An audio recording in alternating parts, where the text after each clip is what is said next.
Jamaah, oh jamaah. Alhamdulillah. Alhamdulillah jamaah masih di Islam Itu Indah. Dan sekarang kita akan memberikan kesempatan untuk jamaah yang belum sempat terjawab nih pertanyaannya. Kita akan masuk ke dalam segmen Tanya Dong Ustadz. Kami semua tanya dong Ustadz. Masya Allah, luar biasa. Terima kasih jamaah yang sudah mengirimkan pertanyaannya. Dan sekarang insya Allah kita akan dibantu sama bintang tamu kita untuk dibacakan pertanyaannya. Mau dibantukan Natali, silahkan. Instagram dari hamba Allah. Assalamualaikum Ustadz. Waalaikumsalam warahmatullahi wabarakatuh. Waktu itu saya dan suami lagi nonton pertandingan bola voli dan gak sengaja itu bola voli mengenai saya. Sampai saya marah ke pemain volinya. Tapi tanggapan suami saya cuma bilang, untung pelan. Seharusnya suami membela istri kan Ustadz. Tapi tanggapan dia cuma begitu aja. Padahal kenceng loh Ustadz kenanya. Kalau kena saya, kenapa harus marah gitu? Oke baik, mungkin akan dijawab sama Ustadz Syam, silakan guru. Subhanallah, kalau nggak mau kena bola voli ya nonton catur ya. Karambol.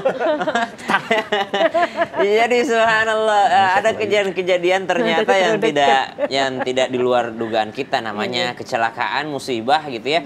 Jangankan hal-hal seperti itu, orang yang sudah belajar sabar dan senantiasa mengisi hatinya dekat dengan Allah. Ya, kejadian kemarin ya, ibu kami supirnya nabrakin mobil gitu. Terus supirnya dalam keadaan takut itu ngadep ke ibu, ngadep ke mama itu bilang, ibu saya nabrakin mobil, gimana mobilnya? Mobilnya penyok bu. Ya alhamdulillah, untung bukan kau yang penyok. Nah itu orang-orang yang sudah belajar yakni mendekatkan diri kepada Allah Subhanahu wa taala, mengambil hikmah orang-orang tua gitu kan, untung pelan, untung ya itu sebenarnya adalah pelajaran-pelajaran agar kita tidak menyalahkan keadaan karena itu di luar kendali kita. Kalau seperti ini ya suami juga harus pengertian. Suami ya, istri tuh pengen didengerin doang udah belain aja coba ya, belain aja ya udah sayang, lain kali kita nonton ini aja ya sayang, kita nonton apa pertunjukan boneka aja udah. Ya gitu. Allah taala alam. Baik, mudah-mudahan terjawab. Sekarang kita lanjut ke pertanyaan kedua, akan dibacakan oleh Kak Natali, silakan. Pertanyaan kedua nih Instagramnya dari hamba Allah lagi. Assalamualaikum Pak Ustadz. Saya ingin bertanya, gimana yang harus saya lakukan jika suami saya tidak ada pembelaan sama sekali kepada saya? Jadi saya itu serumah dengan mertua saya. Dan mertua saya itu selalu iri jika saya pergi berdua dengan suami saya. Ketika kita pulang, saya selalu didiemin. Bahkan ketika saya sakit, saya malah disuruh pulang ke rumah saya sendiri. Suami saya tidak ada pembelaan ke saya sama sekali ketika mertua saya mencari kesalahan saya. Padahal apa yang dibilang mertua saya itu tidak benar. Bagaimana sikap saya ke mertua dan ke suami saya, Pak Ustadz? Saya pun ingin sekali suami saya tahu kalau ibunya itu pandai berdusta. Bahkan mengadu domba katanya. Jadi saya sudah 1 tahun berumah tangga.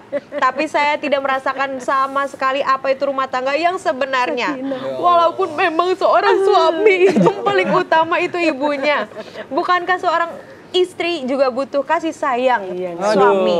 Ini curhatan para seorang wanita nih yang tinggal sama mertua nih kayaknya nih. Iya, aku bacanya juga pengen. Iya, pengen nangis juga ya. Sabar, pindah rumah masalah.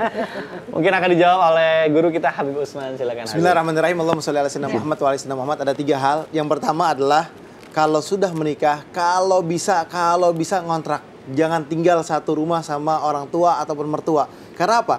Tidak ada di dalam satu kapal 2 nahkoda. Yang satu pengen ke kanan, satu pengen ke kiri. Pasti akan terjadi keributan. Yang satu pengen nasi goreng paginya, yang satu pengen nasi uduk, yang satu pengen besokannya pengen lontong sayur, yang satu pengen bubur. Akhirnya selek, nggak bisa nih seperti ini. Harus pindah rumah. Itu yang pertama. Yang kedua adalah tetap biar bagaimanapun juga itu ibumu. Itu adalah orang tuamu dan itu adalah istrimu, dan bingunglah di sini untuk membela yang mana. Karena apa? Karena tidak ada yang harus dibela secara mati-matian. Dua-duanya mempunyai kedudukan yang tinggi dan keduanya mempunyai kedudukan yang Allah Subhanahu wa taala ridhoin. Yang pertama adalah orang tua, ridho fi ridho walidain, wa bagdu walidain, saktu walidain. Ridhonya Allah terletak pada ridhonya orang tua, murkanya Allah terletak pada murkanya orang tua, bencinya Allah terletak pada bencinya orang tua. Jadi hormati orang tuanya, sayangi, cintai, dan juga harus berbuat baik terhadap istrinya.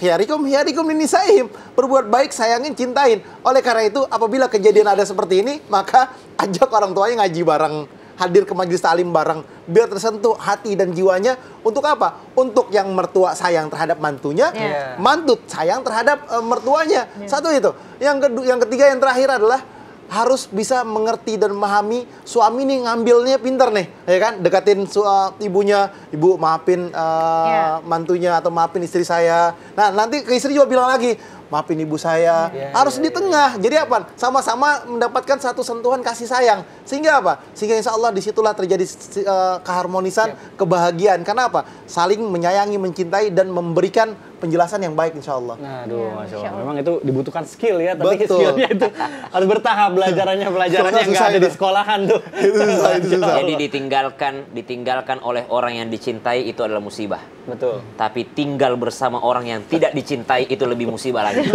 Aduh, berat. Baik, Masya Allah. Mudah-mudahan terjawab ya jamaah. Dan insya Allah sekarang akan ditutup dengan muhasabah dari Ustazah Lulung dan nanti ditutup oleh doa dari Ustaz Syam. Silakan Ustazah. Baik, mohon izin. Bismillahirrahmanirrahim. Ada salah satu kisah dalam hadis nyatakan ketika seorang wanita dalam keadaan panik, dalam keadaan yang namanya risau dan galau, dia mencari anaknya di tengah-tengah keramaian itu. Ketika dia mencari ke sana kemari, dapati anaknya pada tawanan lain. Kemudian dia ambil anaknya, dia peluk anaknya, dia susui, bahkan dia benar-benar memeluk sampai erat. Kejadian itu ada di hadapan Rasulullah. Maka Rasulullah bertanya kepada para sahabat, wahai para sahabat, tegakah seorang wanita ini melemparkan anaknya ke tempat yang penuh dengan kesulitan? Tegakah seorang ibu ini melempar anaknya ke dalam api neraka? Maka para sahabat tentu tidak. Maka kemudian Nabi jawab, Allahu arhamu bi ibadihi min hazihi. Allah sangat cinta, lebih cinta kepada hambanya, melebihi cinta seorang ibu ini kepada anaknya. Melebihi cinta seorang ibu kepada anaknya. Maka wahai wanita, kita adalah seorang wanita, kita adalah wanita yang mudah-mudahan bisa menjadi ibu yang baik, istri yang baik, anak yang baik. Amin, amin, ya rabbal alamin. Tetap kuat, tetap semangat dalam kehidupan rumah tangga kita. Bismillahirrahmanirrahim. Amin. Alhamdulillahirabbil alamin. Allahumma shalli ala sayyidina Muhammadin nabiyil ummi wa ala alihi wa sahbihi wa sallim. Rabbana taqabbal minna innaka antas samiul alim wa tub alaina innaka antat tawwabur rahim.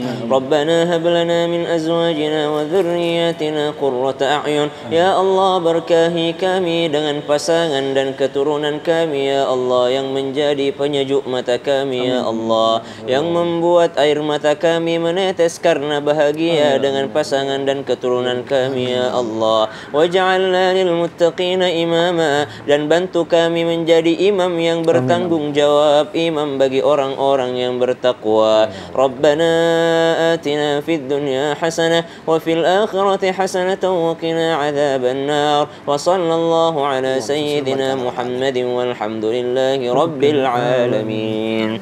Amin, amin ya Allah, ya Rabbal alamin.